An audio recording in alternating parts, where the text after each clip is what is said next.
Right, we're going to talk about an alternative lifestyle now, because all we've basically done so far is to look at everything that's bad.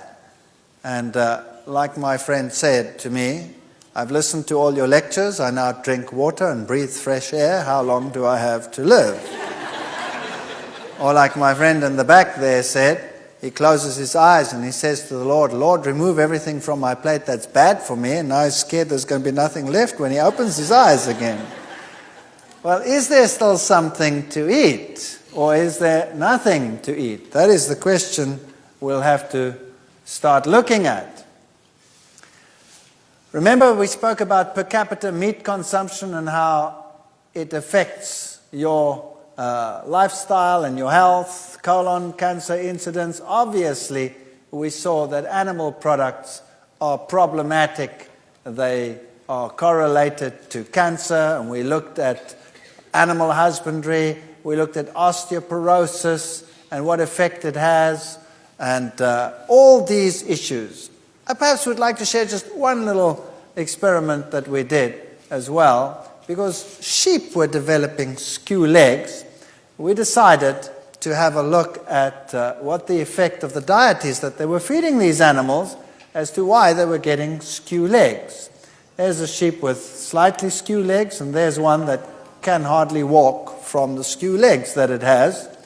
And when we analyzed their bones, those that had received animal protein had a low calcium to phosphorus ratio in the bone. So they had a decline in the various bones, the vertebrae, the ribs, and the cannon. In all three of them, the more animal protein one added to the diet. And these days they feed these animals fish meal, carcass meal, bone meal, all of these things.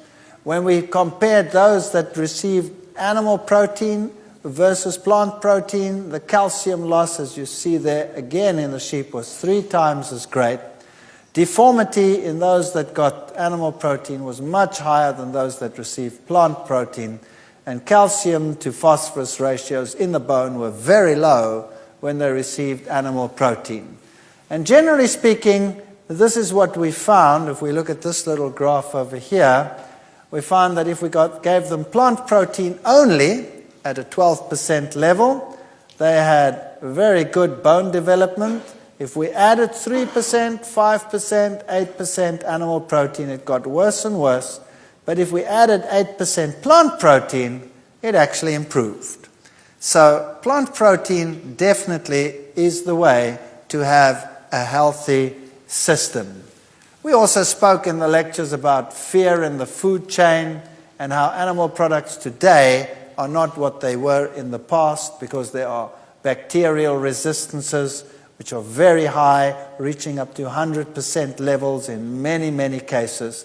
That means that bacteria don't work, are not affected by the antibiotics at all. We also compared animal products compared to plant products in terms of toxic levels and how toxins are increased up the food chain, giving us many reasons why we should avoid these products. Remember, we looked at fish oils and saw that they were just as high in cholesterol as the others, and that plant foods could give you the omega-3 fatty acids, like the avocado, and especially also the nuts and the seed items could give you everything that you required. And these are often arguments which are used as to why one should not become a vegetarian. Where would you get you this? Where would you get you that? Plants give you everything, provided you have a variety in your diet. Of course, if you're going to eat lettuce, leaves, and carrot sprigs, then you're going to have a problem. So one has to make wise decisions when one changes one's lifestyle, and if one wants to avoid all the potential hazards in the animal husbandry industry. Can plants replace meat? The answer is yes, they can. But you have to be wise and circumspect in what you are doing. And the bottom of the food chain should look like this from now on. Active lifestyles, long lifestyles, those are the things that we want. Longevity. The Hunzas, for example, were famous for their longevity. and their almost total lack of degenerative diseases. And why?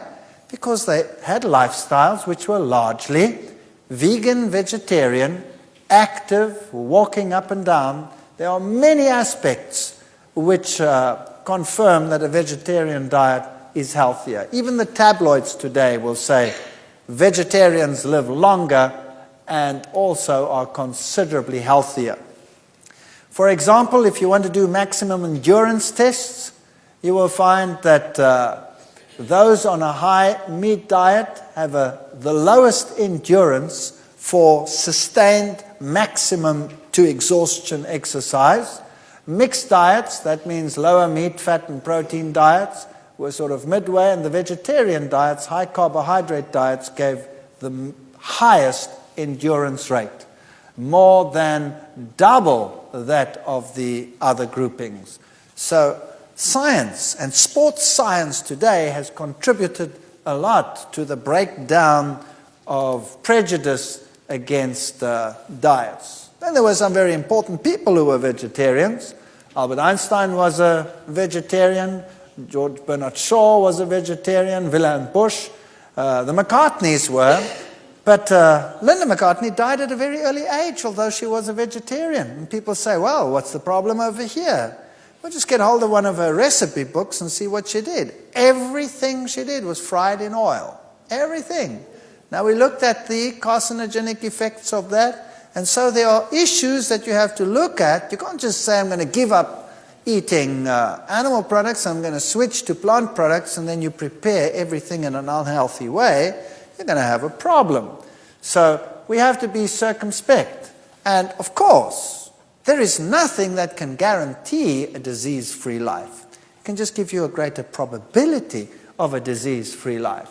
And just to show you that beautiful women can also be vegetarian. Both Whitney Houston and Michelle Pfeiffer were vegetarian. Also endurance and marathon running and sporting activities, all of these are enhanced by vegetarian diets. Blood pressure. Vegetarians have considerably lower blood pressure than non-vegetarians. And these are lacto-vegetarians over here, lacto-ovo-vegetarians. If we put a vegan down here, the blood pressures are still lower. In fact, most vegans, when they go to the doctor to have their blood pressure taken, you say, excuse me, are you still alive? Because the blood pressures are very, very low. And that is not a bad thing at all, provided you're not dizzy. That simply means that your blood vessels are still supple and flexible and don't need one high pressure to pump the blood through there. They're not constricted. And then if you're going to buy food in environments that are not so sanitary, like this one over here, where would you prefer to buy? What would you prefer to buy?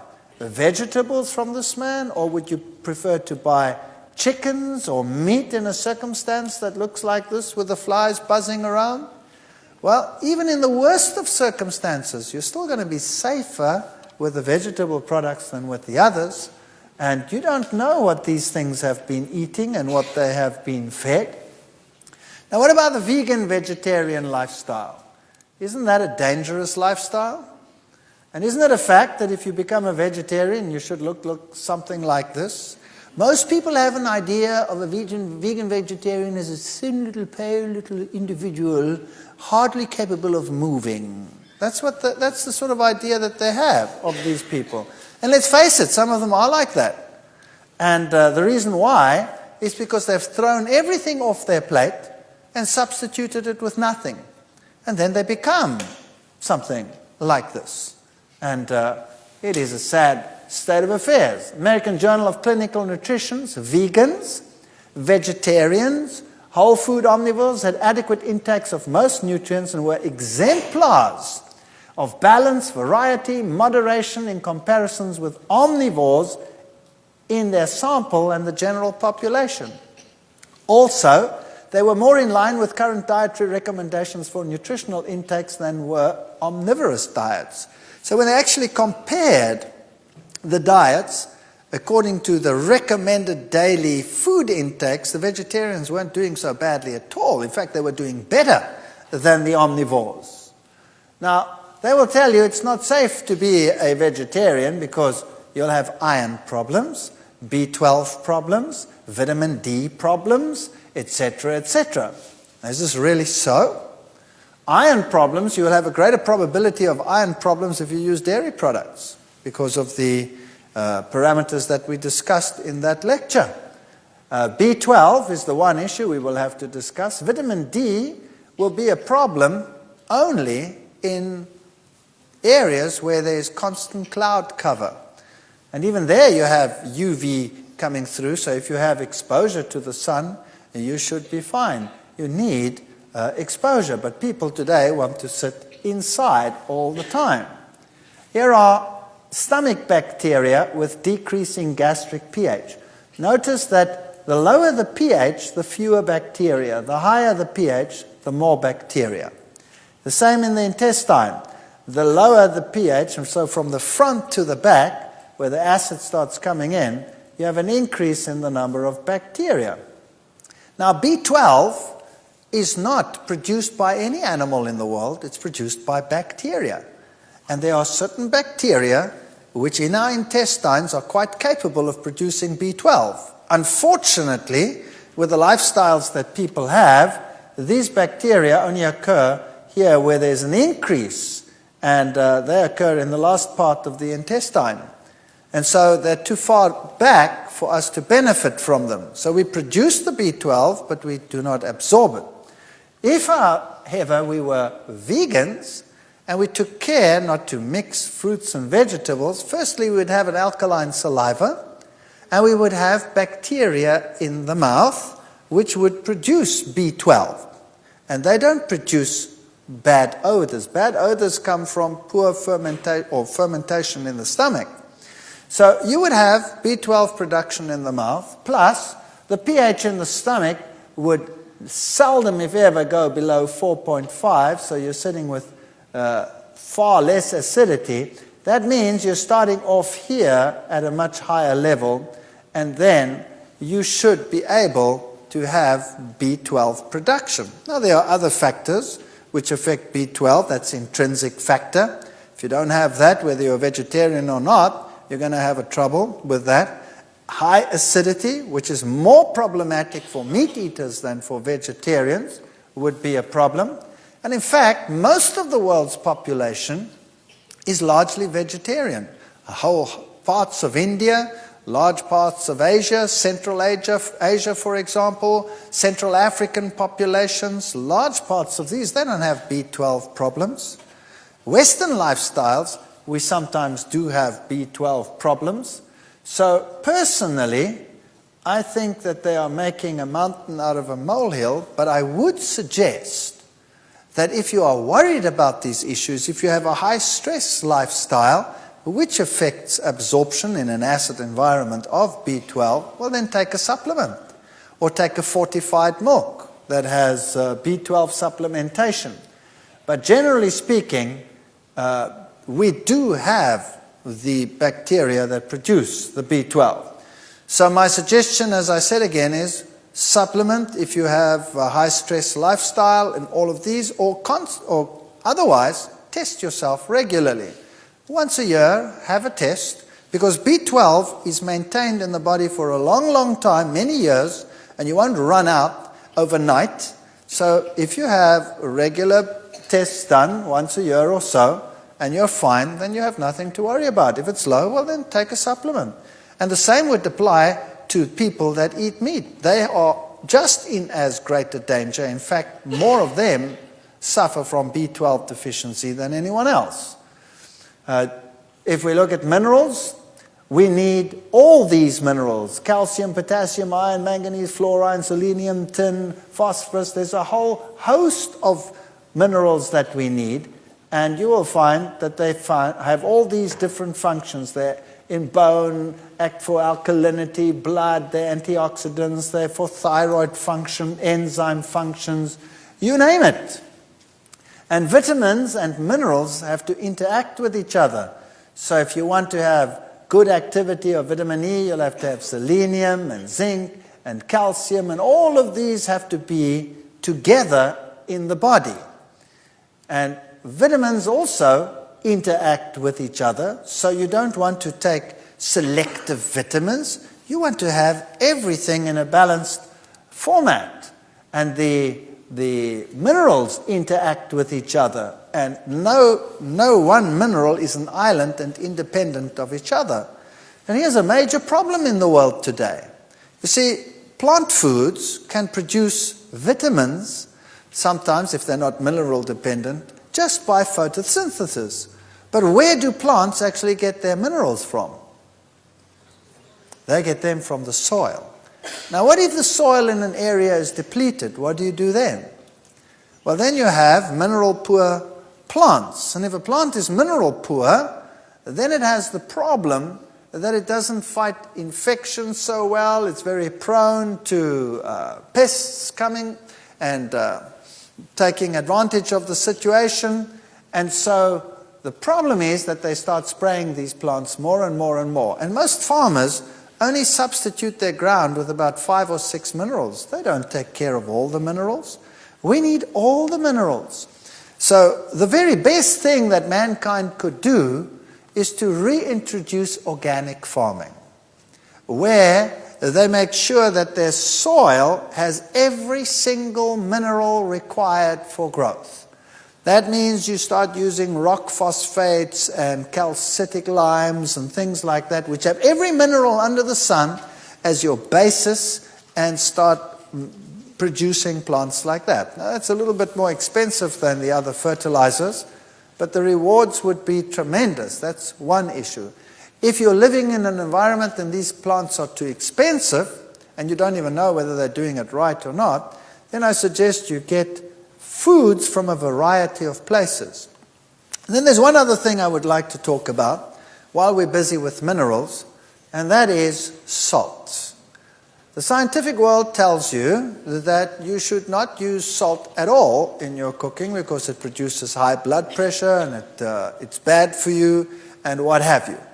And people develop all kinds of diseases. And if you really, really run down and really, really sick and you have money to burn, then the Europeans in particular, they like going to these cure places where you have the hot springs with the mineral-rich waters and the salt waters, and they go and lie in the salts and they drink this water that comes out of and they feel like $1,000,000 and their blood pressure comes down and everything is right. So they're using a salt cure to solve their problem. Then they go back to their normal society and their normal lifestyle, and very shortly they have the same stress and the same blood pressure problems and the this and the that and the other. Now, I have a problem here. How come the salt can actually cure some of these things and the salt cause the things at the same time? Does it make sense? It doesn't really make much sense if you think about it in those terms. Now, what is the main salt that is used in the world today? It's sodium chloride. Now, salt should have 84 minerals.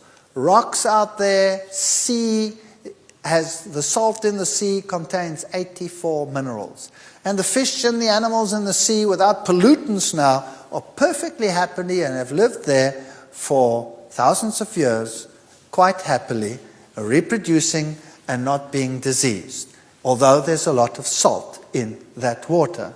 But it is 84 mineral salt. Now, unfortunately today, when they harvest the salt, what they do, industry has so many requirements for various catalysts and various elements that they refine the salt and they take all those elements out. And eventually they leave you with 2 elements, sodium and chloride. If they could refine them, they would do that as well and sell you only the sodium and only the chloride. But unfortunately, the sodium would explode and the chloride would kill you. So they at least sell you the sodium chloride, 2 elements out of the 84. And then occasionally they have a twinge of conscience and they add 1 more, which is that, iodine. And they tell you, best to buy iodized salts. And now you start cooking with 2 elements. Just do a simple test. Take sea salt, which has 84 elements, and put it on your tongue. And just rub it around there. and see how long you last. You'll last for a long time. And eventually it actually tastes quite pleasant. And then you take normal table salt, sodium chloride, and you put that on your tongue and you see how long you last. And you'll see it'll burn your tongue like crazy and you won't be able to handle it. And it'll have this sharp taste. So my suggestion is, when you start using a little bit of salt, because without salt everything tastes kind of bland, doesn't it? Use sea salt. Why not use sea salt? Or better still, if you can, rock salt. In some areas you get rock salt cheaply, but sea salt would be just fine. They use sea salt in any case. A good suggestion would be to use a little bit of sea salt. You know what? It'll taste better as well. Once you get used to it, it tastes a lot better. And of course, don't use excessive amounts of salt, but generally just use a little and it'll be so much tastier. Zinc, they'll tell you that's a problem for vegetarians. That's not true. If you look at beans, for example, they have relatively high levels of zinc in them. And some grains, popcorn popcorn is one of the highest sources of zinc, generally speaking. And wheat germ has high levels of zinc, and wheat bran. So that is not true, that vegetarian diets won't provide enough zinc. So generally speaking, if you have foods that are yellow, then you will have your vitamin A's, and if you have your grains and your nuts and your legumes in there, you should be getting everything that you require. Increase in dietary needs during pregnancy. You need a lot of folic acid, folacin you need a little bit more protein, and all of these. Can a vegetarian diet supply these? Of course. Seeds, avocados, nuts will supply all the folic acid that you require. Now, just a couple of general guidelines. Number one, you have to eat an abundance of fruits, grains, nuts, seeds, legumes, and vegetables. You cannot just remove the heavy foods and sit with only fruits or only vegetables. You have to have grains, varieties of nuts, seeds, legumes in your diet.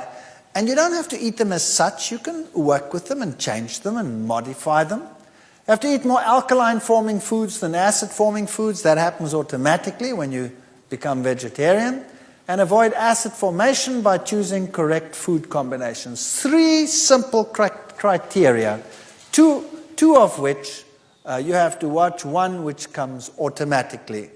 Now, if you read some health books, they have so many complex things that you have to do that you have to buy yourself a computer just to, start working out what you must do in the kitchen. And eventually you go totally nuts. And there are so many rules and regulations as to what you must eat that you might as well just forget it. I don't know whether you've heard all of these things. I know there's so many of them. You're not allowed to eat what grows above the ground with what grows below the ground. You're not allowed to mix proteins and carbohydrates at the same meal. Have you heard all of those before? I mean, there are really silly ideas out there. Then how did God make grain? Grain consists of protein and carbohydrates. How do you make legumes? Consists of proteins and carbohydrates. Every food consists of proteins and carbohydrates. It's a silly idea. The problem is not the protein and the carbohydrate together. The problem is the animal protein and the carbohydrate together. Does that make sense? Because the plant protein digests quickly. So if you don't have animal proteins in your diet, then all of the problems associated with the so-called mixing of protein and carbohydrate disappear. So you want a diet rich in carbohydrates, and not like many recommend, low carbohydrate. You want to burn your body with a clean burning fuel. You want to have enough fats in your diet so that you do not become lean and emaciated on the one hand. And of course you need the fatty acids, the essential fatty acids, which you can only get in fats. So you get those if you have your seeds and your nuts and your legumes in your diet. And your proteins, you satisfy your general needs, kids a little bit more than the adults, and you want to have more alkaline-forming foods than acid-forming foods. How do you do that? It's very simple. The high-acid foods are the meats. Bacon, beef, chicken, crabs, eggs, fish, ham. Those are the high acid-forming foods with 15 to 40% acid formation. Medium is grains, legumes, lentils, oats, peanuts, rye, wheat, some nuts, etc. And the low, some fruits, cranberries and plums. That doesn't mean you mustn't eat them. Not at all, because they're so low acid forming it doesn't make any difference. And some of the fats. And your high alkalines are all your dried fruits, vegetables. Well, molasses is on there because it's alkaline forming, but it's still a more refined food. Beet greens, Swiss chard, dandelion, those are your high alkaline foods. Your medium ones are most fruits and vegetables. And some legumes are actually alkaline forming. Particularly if you're now old and you have a little bit of arthritis problems and things like that already, then it's good to introduce things like lima beans, navy beans, peas, generally, chickpeas, all of those, nuts. The only alkaline nuts are almonds, chestnuts, and coconuts. So almond is a very good nut. And then you have some grains that are alkaline, like millet. Millet is an excellent grain. We'll talk about that in a moment. Sorghum. And then, of course, your kidney beans, snap beans, soybeans. All of this is alkaline forming. This is excellent food. So once you cut out the animal products, you don't even have to worry about acid alkaline diets. By the way, it's the minerals that are acid producing more than anything else. So your alkaline minerals abound in fruits and vegetables. Now, here's a typical suggestion. They say you must have legumes, nuts, seeds, including nut butters. You can use fortified soys or soy milks, vegetables, fruits, grains, and bread. And if you get enough of those in the diet, you should be fine. And when it comes to young children, the only thing that changes is the proportion. So you want to have cereals in the diet, you want to have fruits pureed, but when it comes to the energy foods, you want more of those in children's foods than in the others. So cereals, fruits, protein foods, green leafy or yellow vegetables will supply every single requirement that you need. And you can see that all of it is being met, or 99%, with just a very moderate intake. Some useful equipment that you need.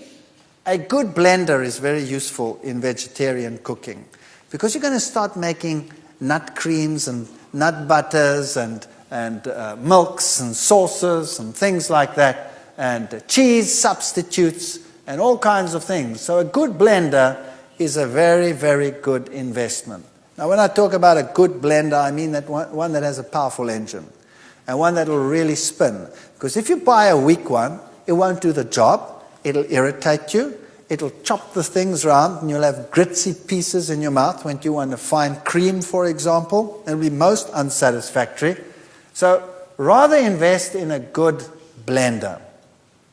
A heavy base or non-stick frying pan, waterless cookware might be quite good. And some people like extras like waffle irons, food processors. And if you're really going all out, some means to grind your own flour. That's just nice. If you have access to stone ground flour, well, then you don't have to get those pieces of equipment. Stone ground flour is a terrific way to go. Ensuring proper combinations.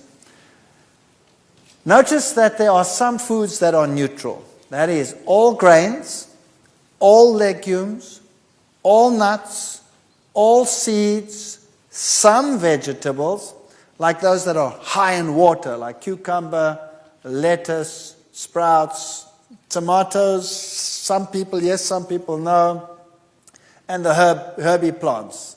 Those would be sort of neutral, and some fruits would be neutral, the high oil ones, avocados and olives. Then the fruits is anything else that is a fruit, like an apple, an apricot, banana, and what have you. All of these can be eaten together with this. So you could have a meal which contains a grain. Let's say bread, a roll. And you could have a patty on there which is made of legumes and nuts. And you can have lettuce on there, and sprouts on there, and tomato on there. And you can have a sauce on there which you make with seeds or nuts, combinations. You can have avocados as a butter and olives in there and eat it with all that fruit. So you can have a terrific meal with a table full of fruit and bread and spreads and all kinds of stuff and patties, but you don't mix your vegetables in there. So if you want to have a meal with vegetables, then the vegetables are also compatible with any one of those. But the vegetable and the fruit together, they're a problem. Now that's a very interesting thing. You see, the fruit digests the fastest. These, if they are all of plant origin, digest second fastest, and the vegetables, which have hard, compact cell walls, digest the slowest. So if you mix these two, you will actually get fermentation. Whereas if you mix those two, you don't get fermentation. Mixing fruits and vegetables, no fermentation. The time is not long enough difference for fermentation. Mix vegetables and the grains and legumes and nuts, etc. Time is not long enough for fermentation. Mix the two together, you have a problem. So that is just to keep a nice alkaline system. It makes a big difference in terms of, for example, acidity and also just alertness.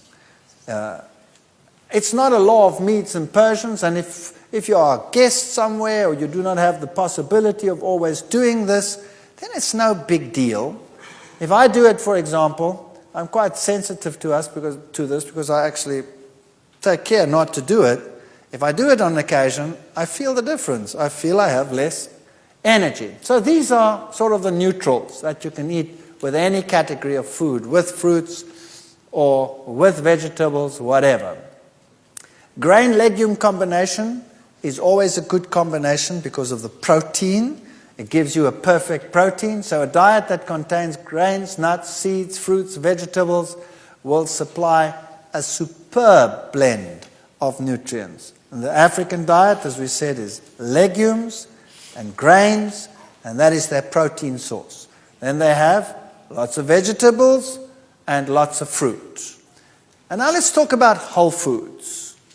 What is the power of a whole food plant? Number one, it exceeds that of their component parts. So if you take the things apart and you eat them separately, like in refined foods you would have to do that, you do not have this enhancement that you get in the whole food plant. Secondly, 1 cup of cooked kale has 50 milligrams of vitamin C and 13 international units of vitamin E. That's pathetic. That's pathetic. The antioxidant potential of 1 cup of kale is equal, however, because of the other components, to 800 milligrams of vitamin C and 1,100 units of vitamin E. So you could be looking at 13 and say that's pathetic, but because of the other components which boost it, it's actually that much. And the balance is so much better. So it's far better to eat a whole food than to eat anything separate. Refined foods, avoid them. Now, everybody occasionally gets sick of healthful eating. I do.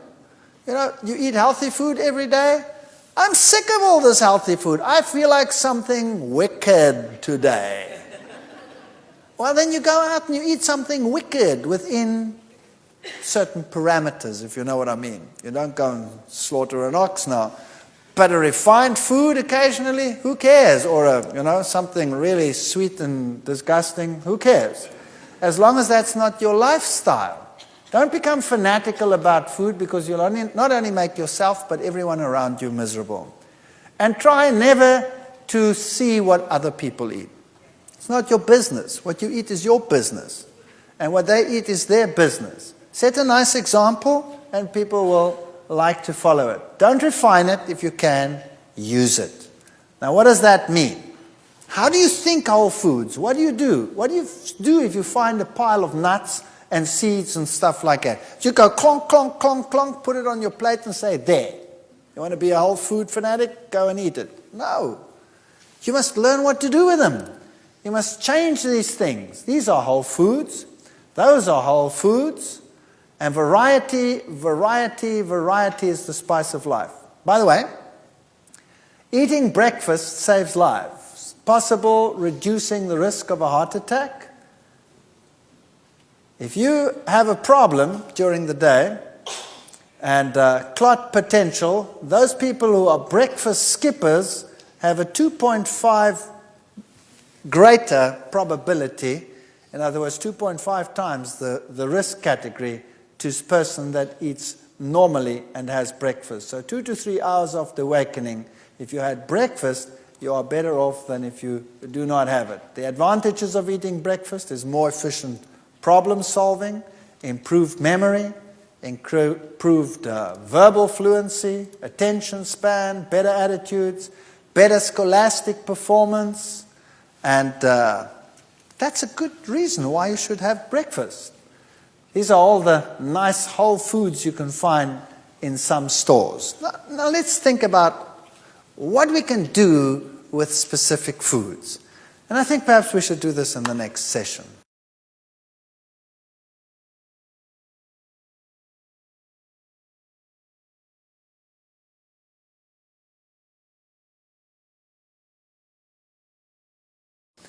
Right, we were talking about all the advantages of vegetarian lifestyles, and now we want to concentrate on what to do with specific foods. For example, grains.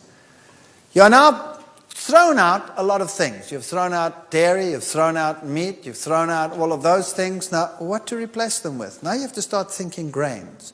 You know, if we were to take the grains in the world and put them into tiny little packets, just like this, we did this once. In South Africa, we went to a seed store and we bought all the different edible grains and put them into tiny packets, and we packed them around the hall from one side all the way around, right round, and said to the people, you go and look at all those grains. And they were stunned. All the grains that you can buy, all the sorghums and the various wheat types and the eastern grains and the millets and all these wonderful things, just hundreds of different grains. So there's barley, for example, which is a rich mineral food and is rich in B5 vitamin. So if you have B5, that promotes fat metabolism. So if it's cold, if it's winter, for example, just a touch of barley in something, in a stew, or a little bit of barley mixed in with rice that you're cooking, and you have a better heat production. Maize, for example, is an excellent food. These are all the different grains that you have to start thinking about and what you can do with them. Millet is a fantastic grain. It's a wonder food. It's China's oldest grain. It can replace eggs in all patties, pancakes. Millet patties are fantastic. Just fry a little bit of onions. You don't even have to use oil to fry onions. You can just use a dash of water and a dash of something to make it a little bit flavored, whatever it is, soy sauce or whatever, and then just saute them until they go brown and sticky, and keep turning them around, and add that to a patty with cooked millet and a little bit of oats to bind it, and you have a wonderful patty. It replaces eggs. It's very high in iron. It's high in vitamin E, and the great thing about it, it's an alkaline grain. So people, older people in particular, people that already have, joint pains or anything like that, could benefit tremendously from this. And what is even better, it's a complete protein. So for children, it's a wonderful grain. Protects against arthritis. It's one of the alkaline grains. It's high in lecithin. It's a complete protein. Added to bread, cookies, muesli, soups, casseroles, whatever. You can do marvelous things with millet. Just cook a little bit of millet. If you want to make a spread, cook together until soft, just like you would cook rice. 1 cup millet, 2.5 cups water. So you take the millet, make sure you buy dehusked millet. Millet is bird seeds. You know how birds live and how long they live just off millet, nothing else? They do very well on millet, so we could do well on millet. But we don't have beaks. We have teeth. And birds dehusk the millet, and then the husks lie down there. If you bought it husked, you would have a chewing experience par excellence. So just like any other grain, you have to buy it dehusked. A little bit of salt, good salt. You can put something to make it yellow. You could just, for example, use a little bit of turmeric. If you don't want to use turmeric, use a tip of a carrot and blend it in there. Then it goes yellow.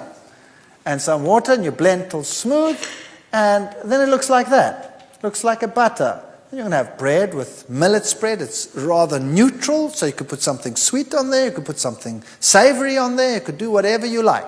With millet, you can make a fantastic pudding. Notice how smooth and creamy it looks once you've put it in a blender. So you put this cooked millet in a blender and you make it absolute smooth and creamy. Then you can make a pudding out of that is fantastic. So you can blend in some dates, for example. You could blend in a little bit of carob powder, then you'd have a chocolate pudding. Then you put in a yellow layer on top of that. You could put fruit in between, put it in the refrigerator, and you could make a pudding that is better than any bought instant pudding. Marvelous things you can make with millet. Oats is another wonder food. It's a very good calcium source. It's high in iron, B. It's the second best protein grain. It's a superbly digestible grain. So old people, young people, use these. You can use the oats to make granolas, to make mueslis, to make patties. You put it into everything. It takes the place of an egg any time.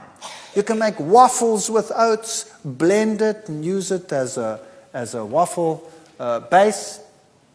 Wonderful things you can make with oats. We'll come to some recipes in a moment. Rye, for example, is a German grain, and add some rye to your flour just to change things round a little bit.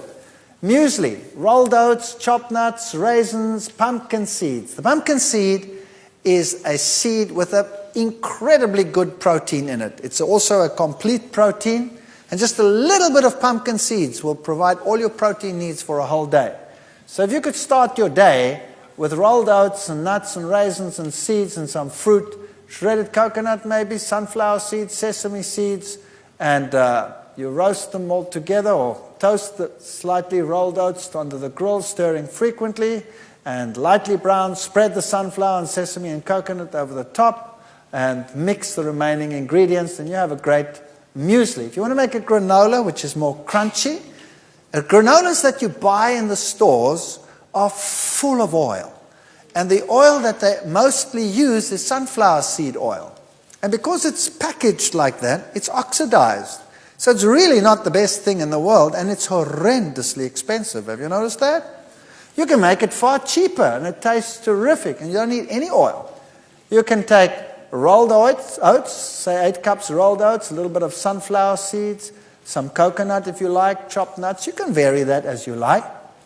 But this is your binder. 2 ripe bananas, 1.5 cup chopped dates, a little bit of good salt, hot water. You can use some natural vanilla. And these mixtures over here, you stir the 2 mixtures together, and you mix this in a blender, all in a blender. Then you have this liquid, and you mix them all together. And you put them in a cookie sheet and bake them at 250 Fahrenheit. That's a low heat. That's a low heat for about 1 hour, stirring every half hour. And then it becomes a nice crunchy granola with no oil in it. Tastes terrific. Serve that with soy milk, and you've got it made. And it's a lot cheaper if you buy these in a store where they sell seeds cheaply. Rice, try getting used to unrefined rice. It just makes such a difference. Now, some people don't like brown rice. They say it's too chewy. The way to get around that is to soak the brown rice overnight like you would soak legumes. And then when you cook it, it gets light and fluffy. That solves the problem. And you don't lose 80% of the B1, 40% of the B2, and 60% of the B3 vitamins, as you do with white rice. And start using the rice differently as well. Don't throw the leftovers away. Use them in patties and become innovative. You don't throw anything away. You remodel everything. That's what you do. And you make great things. Wheat. Notice that I've written there, bread, bread, bread. Do you know, people today are suffering from wheat allergies and gluten allergies and this allergy and that allergy. Have you noticed that? Most of these allergies are secondary dairy allergies. Bottom line, if you throw out the dairy, which is making everything else with it incompatible, we always throw out the good and we keep the bad. It's horrendous what we do. Throw out the bad and keep the good. People say to me, for example, oh, I can't eat apples. They make me sick. I said, you eat an apple after you've had a meal with meat and, then you eat an apple and the apple makes you sick? And he says, yes, that's exactly what I do. I said, well, why don't you try throwing out the meat and eating the apple? Oh, no. That's a horrendous thought. So I'd rather have the meat and not eat the apple. Why is the apple fermenting and making you sick when you're eating the meat? Because it's staying in your stomach for 6 hours. Obviously it's going to ferment, so throw the apple out. Sorry, throw the meat out. That would be a better solution. So bread, bread, bread. Use the wheat. It's a high energy food. It's an excellent primary nutrient combination. It's mineral rich. It's rich in B and E vitamins. And try not using refined. Try getting whole grains. And if you buy whole wheat grain at your store, remember what you are getting. They have bolted the wheat. They have huge piles of bran. They're selling most of their flour as white flour. And then they have the germ. So normally what they do when they sell you whole wheat flour is they're going to take the white and they're going to mix as much of that bran back in there as they can. And you're buying a pack of 50 or 60% bran, 40% white flour. That's not what it's like in a grain. You bake a bread that's as heavy as a rock, number one. Nobody wants to eat it because there's not enough white flour mixed in with the bran as it would be with stone ground flour. All kinds of problems with that. Try and get stone ground flour, and if you cannot, if it's impossible, then do your own. Even if you have to soak grain and liquidize it and use that as a dough, that would still be better. But when you make your own bread, you can play around. You can add rye. You can add a little bit of millet. You can have all kinds of things. The easiest bread to break is the simplest bread. So here's a simple bread for you. 1 kilogram stone ground flour, that's about 2.2 pounds or something like that. Stone ground whole wheat flour, approximately 10 cups. 1 packet of instant active yeast. It doesn't matter which yeast you're going to use. You're going to destroy the yeast in the heat in any case. And a little bit of good salt. 1.5 tablespoons of good salt, not sodium chloride.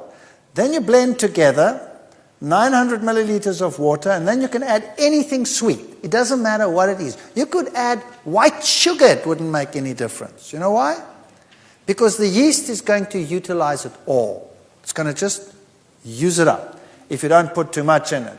But it's also good to use, let's say, fruit. You could use a little bit of raisins. Half a cup would be a little bit much. I would say a quarter cup raisins or a tablespoon raw brown sugar. Or you could use honey. You could use molasses. You could use something sweet like an apple. You could grind it up and or liquidize it, and that could be your sweetener. So 900 milliliters of warm water, that's about almost 2 pints, and then something sweet. Best would be liquidized currants would be the very best because they're very high in iron.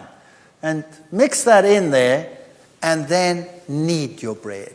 Knead your bread and knead your bread and let it rise and punch it down and knead your bread, and then you mix and develop the gluten so that it's like chewing gum, like chewing gum.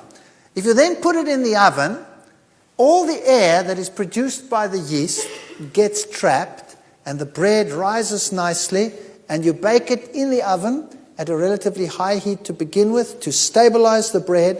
Then you'll have a light, sweet bread. If you do not mix it properly, what's going to happen is the gas is going to produce, the bread will go up. There's not enough chewing gum to trap it, to blow a bubble. So what happens? The bubbles pop and the bread goes, and you bake a perfect brick. And you need a chainsaw to cut your slices, or you could kill your husband with it if you're angry with him.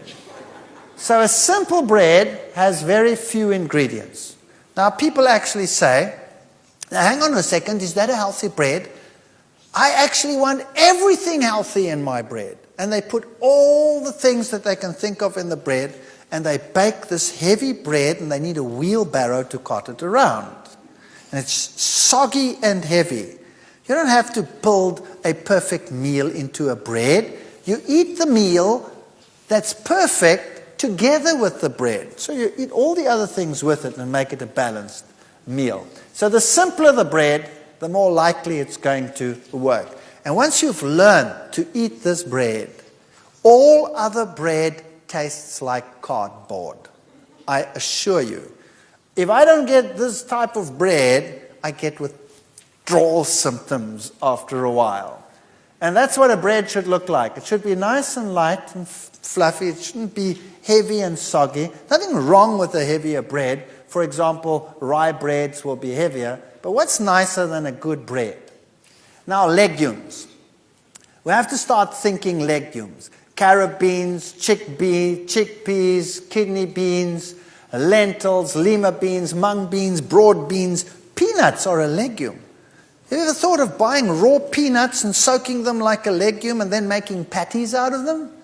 They don't taste like peanuts at all.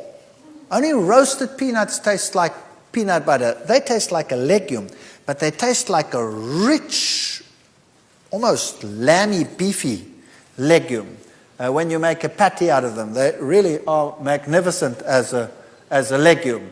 The soya bean, etc. But now you have a problem. People say, I explode when I eat legumes. I cannot handle them. Now, let's understand something about legumes. You have to pre-soak legumes. Raw, dried legumes contain alkaloids, glycosides, saponins, and these are a problem. In fact, they are in the seed to prevent it from germinating. It's an enzyme suppressant.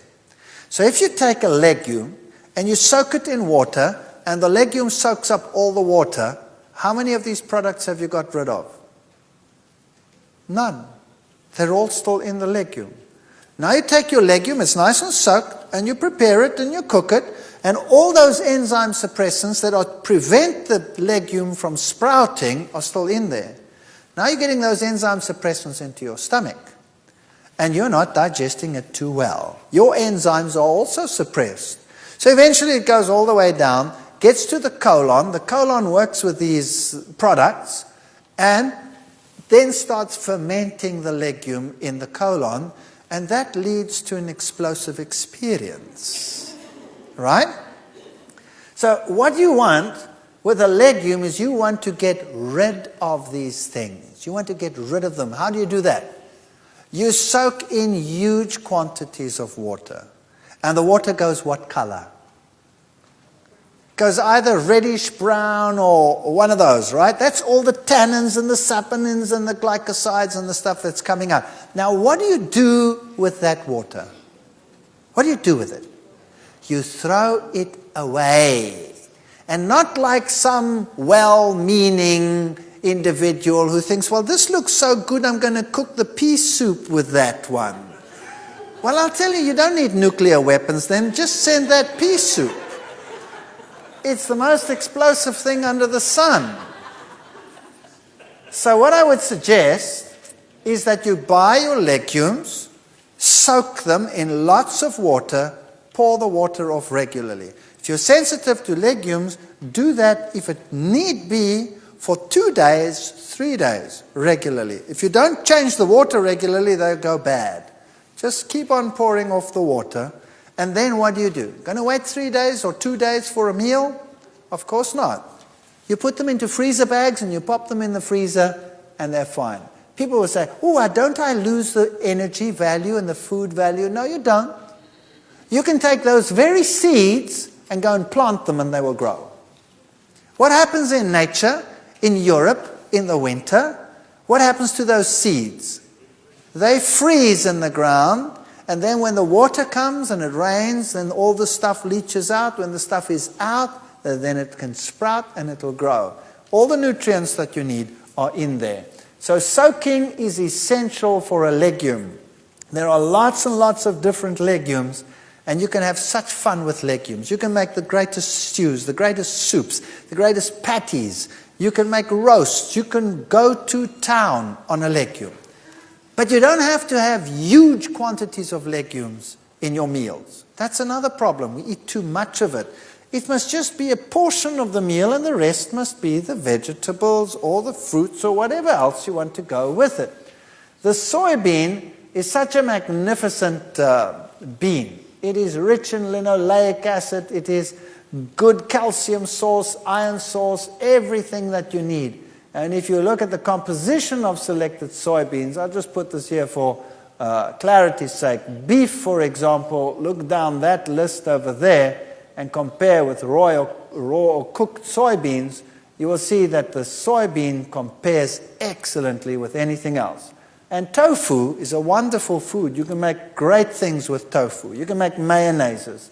A little bit of soft tofu, water, onion salt, garlic salt, or whatever you like. Lemon juice, honey, or a little bit of raw sugar to taste. Blend them together, you have a mayonnaise.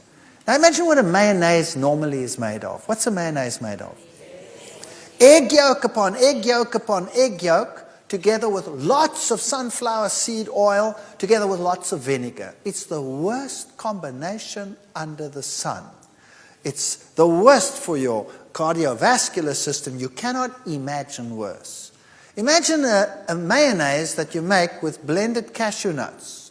You take some cashew nuts, cover them with water, blend them till they're very smooth, add a little bit of your favorite seasoning, and then some lemon juice, and voila, you have a mayonnaise that is absolutely marvelous. Now people say, cashew nuts, that's expensive.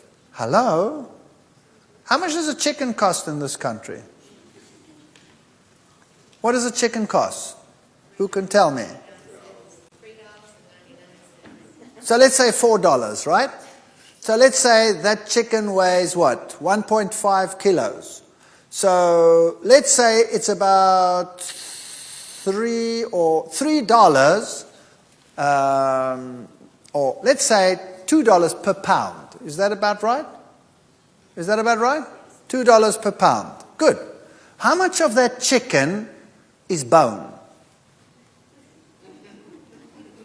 At least half of it is bone. So you're not paying $2 per pound, you're paying $4 per pound already for your chicken. Now, how much of that chicken, once you have deboned it, is water? 70% of it is water. So how much are you paying for your chicken? Well, you go and work it out. You're paying anything up to $7, $8, $9, $10 per pound for your chicken. It's a very expensive meal. It looks cheap, but what you're getting is water, 70%, what you're paying for. If you buy cashew nuts, how much of it is food? 100%. So even if you're paying $4 or $5, it's still cheaper than your chicken. So don't tell me cashew nuts are cheap or expensive. All right, you need very little to feed a whole lot. You can make great mayonnaises with tofu. You can make omelets with tofu. You can make, there's so many things. Go to any Korean or Chinese person and ask them, what do I do with tofu? And you will be stunned. So go to the various nations that use these foods. Omelets are terrific with tofu. Half a cup of tofu, you can use a little bit of rice flour, add a little bit of cashew, ground nuts, that would be great, liquidized. And then your various condiments, put a little bit something yellow in, and then use a non-stick pan to make an omelet. You can put your favorite filling in there, close it up, and serve it, if you really want to be wicked, with whatever, with fries that you've made with olive oil and a nice salad with it, and it looks and tastes just great. And sometimes omelets made with tofu stick a little bit more to the pan than others. So that's no problem. The ones that stick and break, they go to the wife, and the good ones come to me. Simple as that. But when I get home now, my wife can have the better ones, and I'll take the broken ones. No-bake tofu cheesecakes. You can make cheesecakes. You can make the most wonderful things. You can use agar-agar as a binder that has no animal products in it, or you could use MS. You get MS in your country, which is a wonderful substitute for gelatine, which is made from horses' hooves and skin scrapings and trotters and all kinds of stuff like that. And wonderful things you can make with juices that you blend in. Just ask the fundis how to make these things. You can make waffles. Simple things. Soak soybeans. Blend them all together with some rolled oats and you make waffles. Wonderful stuff. They bake a little bit longer. A normal waffle with an egg is finished in a minute. This one takes about 5, 6, 7, 8 minutes to bake through. Now you don't want to wait that long. So what you do is when you're bored one night and you're not doing anything, then make a mix and start making lots of them. Or the kids are doing something, they're watching television, in between advertisement break, change. Then get all these things done and make a whole pile of them, pop them in the freezer, and you have waffles. When you want breakfast with waffles, take your waffles out, pop them in the toaster, and voila, you have waffles. You don't have to wait forever. You can make quiches. It's simple. Once you add a little bit of these blended nuts and some lemon juice and all of these things in, you can make wonderful things with these foods. And you won't even miss that you're not using eggs. Kidney beans and your own baked beans and Mexican food and you name it. And sprouts. Start using sprouts. Sprouts have enzymes in them. They help you to digest your food. They're wonderful. Mung bean sprouts. Once you get used to them, you'll start craving them. Chickpeas. Chickpeas are wonderful food. Chickpeas is magic. If you have soaked chickpeas and you blend it and you bring it to a boil, it goes thick by itself. Then you can use it as a sauce. You can even make a mayonnaise out of it by adding lemon juice and a dash of something sweet or tangy, whatever you like. And you can make mayonnaises out of chickpeas. You can make hummus out of chickpeas. Who knows hummus? Yeah, all of these things. Start thinking about these things and start using carob. Now, carob means you have to re-educate your palate because we're all used to chocolate. And once you have re-educated your palate to carob, which takes a while because we all have perverted palates, then chocolate actually tastes obnoxious. Believe me, I ate whole slabs of chocolate in one go. I cannot stand the taste of chocolate anymore. But carob I can handle, especially if you coat things with it like raisins or coat nuts with it, then it's very handleable and it's very, very pleasant. And a carob drink is a wonderful substitute. Take soy milk, add some carob powder and a little bit of fructose, and you bring that, make that hot and serve that. And I'll tell you, young people just love it. And it tastes great. And you can make chocolate sauces, chocolate desserts with carob. Just have to get used to it. Lentils, you can make slices. You can make all kinds of interesting things. Mock liverwurst with it. Some cooked lentils. A little bit of cold oats porridge. Chopped onions. Margarine is what gives it the flavor. If you like a large clove of garlic, some salt, then blend this together and keep the onions just a little bit chewy, in other words, not pureed, and then you have this crunchy liverwurst taste that you can put on bread. You can make savory spreads, and it's the herbs that do it, the basils and the oregano and the tomato pastes, which add the different flavors. And your nuts and your seeds are your sauces and your creams and your energy booster. So, for example, if you're as thin as a rake and you want to put on some weight, then you start using more of these foods. If you are overweight and you want to lose, you use less of these foods. It's as simple as that. You don't have to give up anything, you just use less. And you're only using it as a flavorant. So you can make nut milks, nut sauces, nut creams, nut mayonnaises, and you could use seeds as well. You could make the same thing with sunflower seeds. You could make sunflower mayonnaises, sunflower creams, sunflower sauces, same things. You can do it with sesames. You can make your own tahinis, your own creams with sesame, sunflower, with pumpkin, any one of those. So start looking at nuts differently. Coconut.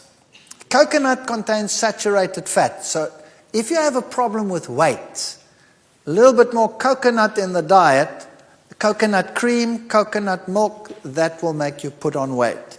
And it is not true that you're going to suffer cardiovascular disease. Because it comes packed with plant protein, it doesn't have that effect. Saturated is not necessarily as bad as animal saturated foods.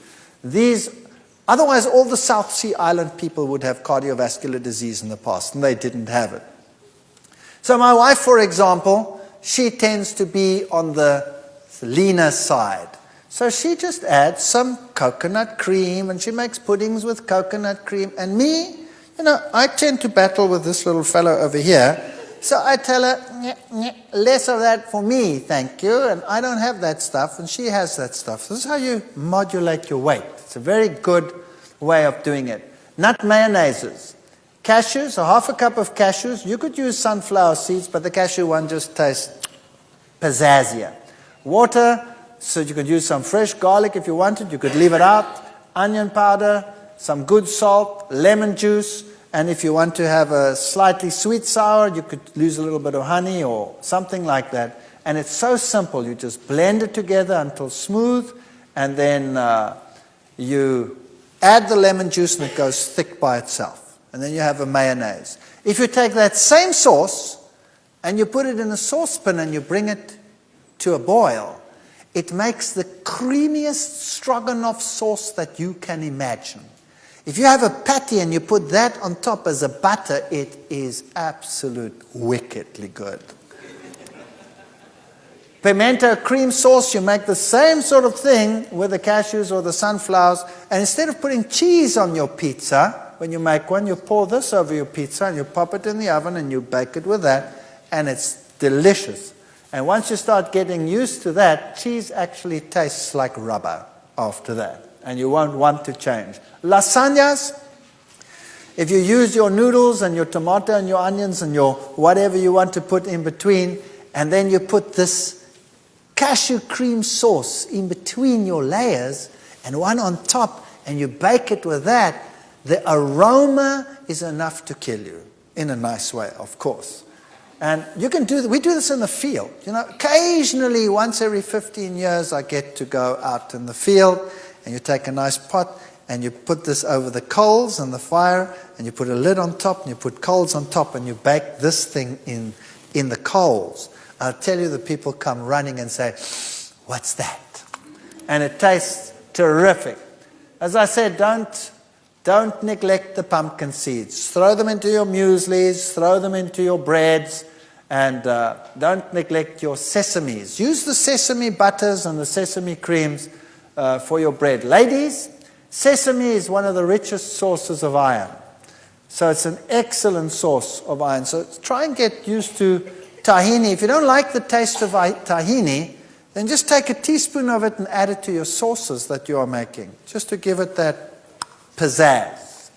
And you can make butters and milks and what have yous. Fruits and vegetables. Remember, variety is the spice of life. And there are lots of fruits on the market. And most of the world today thinks fruit means bananas and apples. Isn't that right? That's what people buy, bananas and apples. Now, there's nothing wrong with bananas and apples. Bananas and apples are good. By the way, now that I think of apples, people tell me, what about apple cider vinegar? Apple cider vinegar has the good components, some of the phytochemicals of apples in it, which is good for you, but it still has acetic acid in it, which is bad for you. So why not take a little bit of apple juice and add some lemon juice, and then you have apple cider vinegar that is not with acetic acid, but is with citric acid, which is much, much better. So you can start playing around with your vinegar sauces. Rather use lemon and use apple combination to make your sauces like you want them.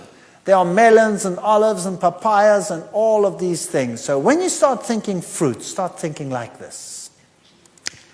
Then you get peckish. Doesn't that look great? And even if you preserve them, they're still better than nothing. Preserved fruit is better than no fruit.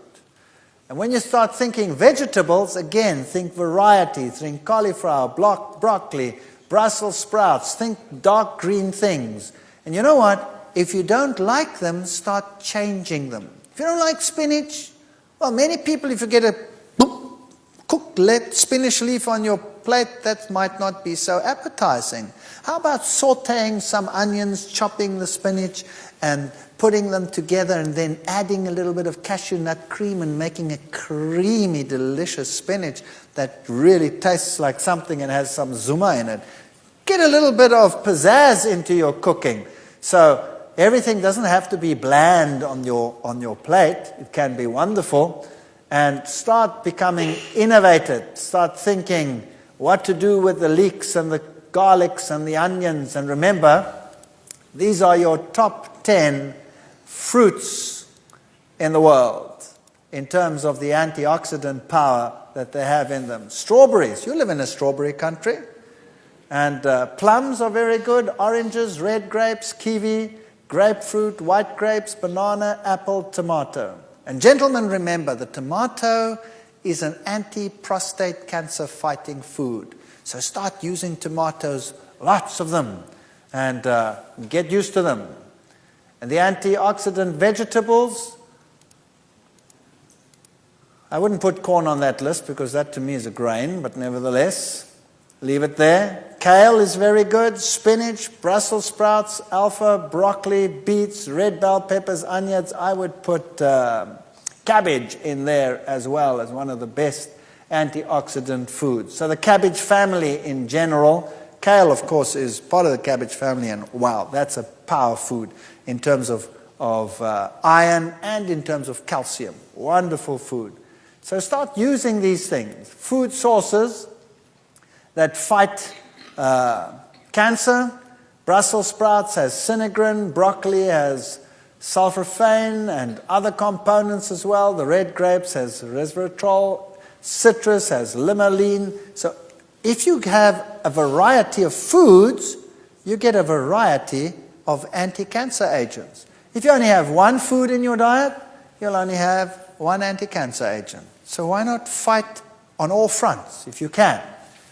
So remember, your high anti-cancer foods are garlic, cabbage, licorice, soybeans, ginger, carrots, celery, parsnips, and then your grains generally, and your tomatoes, your eggplants, your peppers.